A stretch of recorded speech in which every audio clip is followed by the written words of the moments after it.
मैं कुछ दिन पहले एनईपी यानी नेशनल एजुकेशन पॉलिसी 2020 पर एक वीडियो बनाया था और बहुत सारी मालूमात मैंने आपको शेयर किया था और बताया था।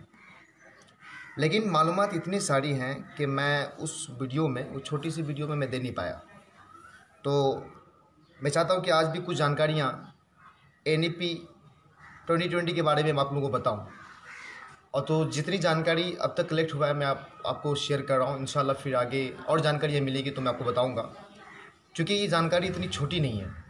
ये जो एनईपी 2020 का जो बनाया गया है, ये थर्ड पॉलिसी है ऑन एजुकेशन।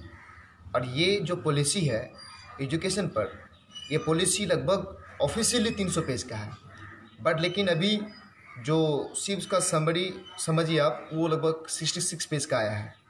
तो उनमें से कुछ चीज़ें जो खास बातें हैं मैंने पहले भी शेयर किया था, और मैं चाहता हूं कि कुछ बातें और मैं शेयर करूं और आपको बताऊं। तो पहला जो बताया गया कि the new national education policy state that the world top 100 universities will be facilitated to operate in the country through a new law. मतलब कहा जा रहा है कि इंडिया में, मैंने बहुत सारी बातें बताया कि सबसे पहले मैंने आपको बताया था, पहले पिछला वीडियो आप मेरा देख सकते हैं जो लाइव आया था मैं अपने फेसबुक पेज पे, और साथ ही साथ मेरा यूट्यूब चैनल मोटिवेशन बाय राही, आप उसमें भी सर्च कर सकते हैं। तो मैंने बताया था कि पहले जो 10+2 का जो सिस्टम था, यानी कोई भी बच्चा जो गवर्नमेंट स्कूल में पढ़ते हैं वो 1 से 10 क्लास तक वो जनरल बच्चे एक जैसे पढ़ते हैं। लेकिन प्लस जैसे 10 के बाद वो आते हैं IAISC इंटरमीडिएट क्लास करते हैं, इंटरमीडिएट में एडमिशन लेते हैं, तो उसको चूज़ करना पड़ता है IAISC या फिर आईकॉम। बट अभी का जो सिस्टम बना है वो बना 5+3+3+4, यानी 5 ईयर्स जो आपका आंगनवाड़ी या प्री स्कूलिंग में किया जाएगा। उन 5 साल में 3 साल आपका बच्चों को नर्सरी LKG UKG की तरह उनमें ट्रीट किया जाएगा, उनको पढ़ाया जाएगा। 2 साल जो क्लास 1 क्लास 2, ये टोटल मिला के 5 साल का पहला स्टेज है। बाकी दूसरा है, उसके बाद तीसरा है 3 साल का, फिर चौथा है 4 साल का। 4 साल का जो चौथा ये है आपका स्टेज है, वो चौथा स्टेज जिसे कहते हैं सेकेंड स्टेज। सेकेंड स्टेज में क्या है कि 9, 10, 11, 12 बच्चे 9 से ही अपना सिलेबस, अपना क्या कहता है कि अपना सब्जेक्ट चूज़ कर सकता है कि उसको इंटरेस्ट किस में है। साइंस में है, साइंस की एक बुक ले सकता है, वो इकोनॉमिक्स की एक बुक ले सकता है, वो हिस्ट्री का एक बुक रख सकता है, एक ज्योग्राफी का बुक रख सकता है। मतलब कोई ये नहीं कि आप इंटर की तरह जो होता था कि आप IAC आईकॉम ऐसा कुछ कर रहे हैं, ऐसी कोई बात नहीं है। 9 के बाद ही बच्चा अपना सब्जेक्ट को चूज़ कर पाएंगे। इसमें एक बहुत बड़ा प्लस पॉइंट ये दिया है कि अगर आपका मैथ्स सही नहीं है या आपका साइंस में आपको दिक्कत है, तो मैथ्स में आपका हायर लेवल आप वो एग्ज़ाम मिडिल या फिर लो, उस तरह से आप एग्ज़ाम, आपको लग रहा है कि नहीं ये सब्जेक्ट मेरे लिए टफ है, मैं इसको थोड़ा सा हल्का फुल्का ही पढ़ना है, मुझे उस हिसाब से एग्ज़ाम देना है, तो उस हिसाब से भी आप अपना क्वेश्चन पैटर्न और आप अपना क्या कहता है कि पढ़ाई को आप सिलेक्ट कर सकते हैं। तो बहुत सारी जानकारियाँ मैं दूंगा, इसलिए बने रहिए मेरे साथ, और इंशाल्लाह मैं बहुत सारी बातें आपको शेयर कर रहा हूँ आपसे। और तो एक मिनट,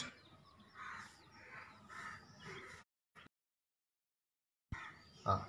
तो रही बात कि सबसे पहले मैंने आपको बताया कि आज की वीडियो में कि 100 टॉप यूनिवर्सिटीज़ जो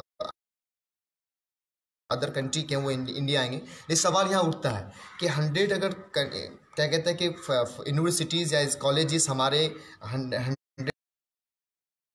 टॉप यूनिवर्सिटीज़ या टॉप कॉलेजेस, तो कहीं ना कहीं वो आएंगे तो यहाँ के बच्चे जो स्टडी लेंगे, कहीं वो कहीं ना कहीं वो पढ़ाई जब अपना कंप्लीट करेंगे तो लोन के माध्यम से या अपना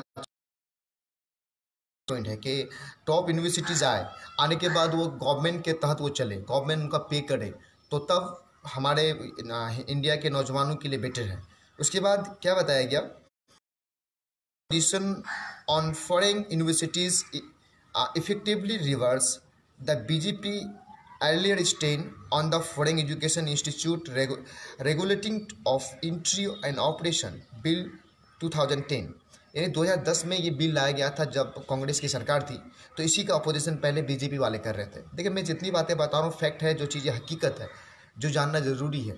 तो यही बिल जब बताया गया था, कांग्रेस ने बताया था कि 100 यूनिवर्सिटीज़ फॉरेन के हमारे इंडिया में आएंगे, बच्चों को तालीम देंगे, अच्छे हायर एजुकेशन देंगे, लेकिन उस वक्त BJP वाले उसका अपोजिशन किए थे।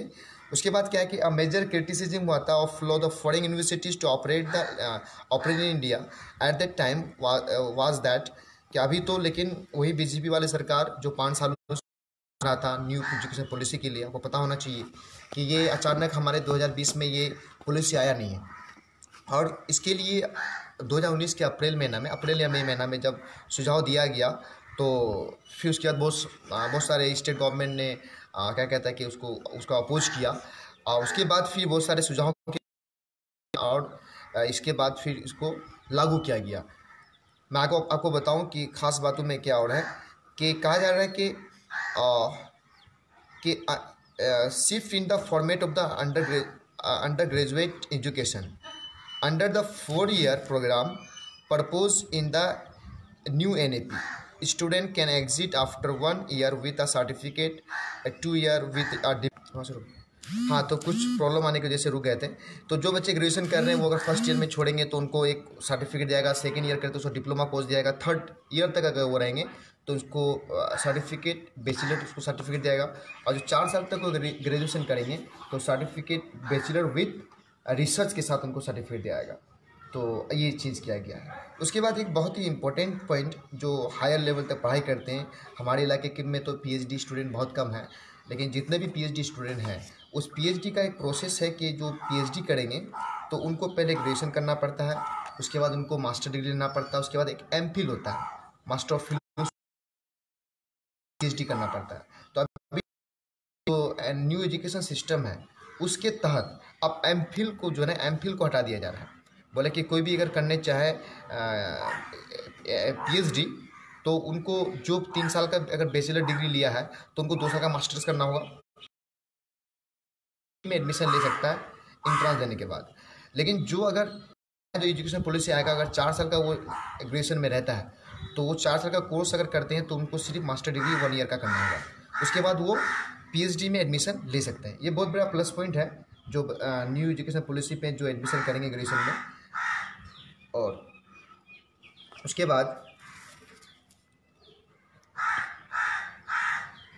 बाद क्या कहा जा रहा है कि एमफिल डिग्री को हटा दिया जाएगा और उसके मल्टी डिसिप्लिनरी अप्रोच, मैंने ये भी बताया था कि जितनी भी हायर एजुकेशन इंस्टीट्यूट है उनमें मल्टी डिसिप्लिनरी अप्रोच लाया जाएगा कि जो जहाँ पर इंजीनियरिंग होती है, जहाँ पर मेडिकल की पढ़ाई होती है, वहाँ स्टूडेंट को इंटरेस्ट है ज्योग्राफी पर या फिर पॉलिटिक्स में या इकोनॉमिक्स में, तो वो पढ़ाई भी कहीं ना कहीं उनमें 2030 तक ये सारे सुविधाएँ दी जाएगी।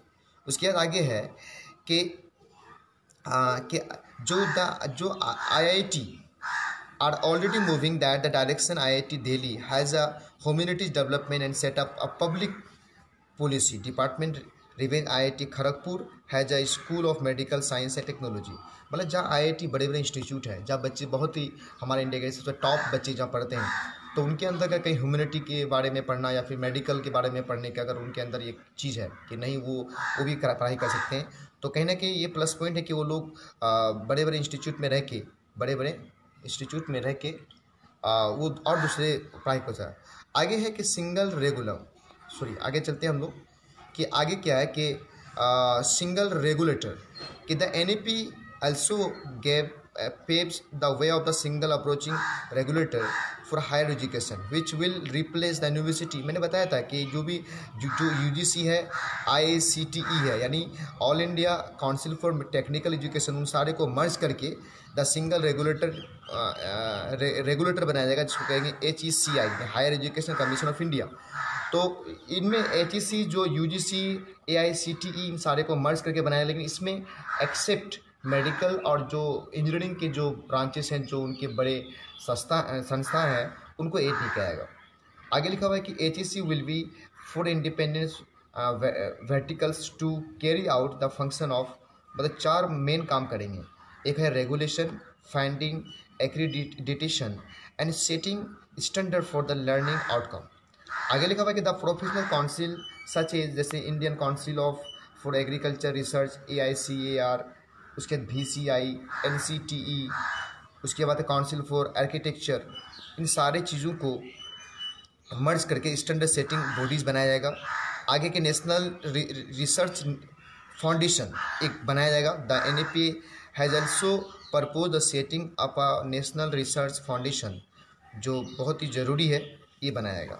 उसके बाद ऑनलाइन एजुकेशन पे भी तवज्जो दिया जाएगा कि अभी आप देख रहे हैं कि महामारी में बहुत सारे ऐसे इंस्टीट्यूट में क्या कहते हैं कि आपका ऑनलाइन एजुकेशन का सिस्टम शुरू हुआ, लेकिन हमारे गांव देहात और बहुत सब ऐसे इलाके हैं जहाँ पर कहीं ना कहीं हर घर में कंप्यूटर नहीं है।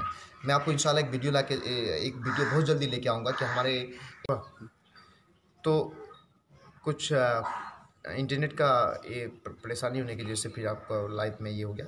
तो the new education policy 2020 shares ideas to revamp education teaching and assessment system in schooling colleges. तो इसमें मैंने बताया भी था आपको कि सबसे पहला जो पॉलिसी हुआ था 1958 में, जब हमारे देश में इंदिरा गांधी प्राइम मिनिस्टर थी। उसके बाद सेकेंड हुआ था 1986 में, जब राजीव गांधी प्राइम मिनिस्टर थे।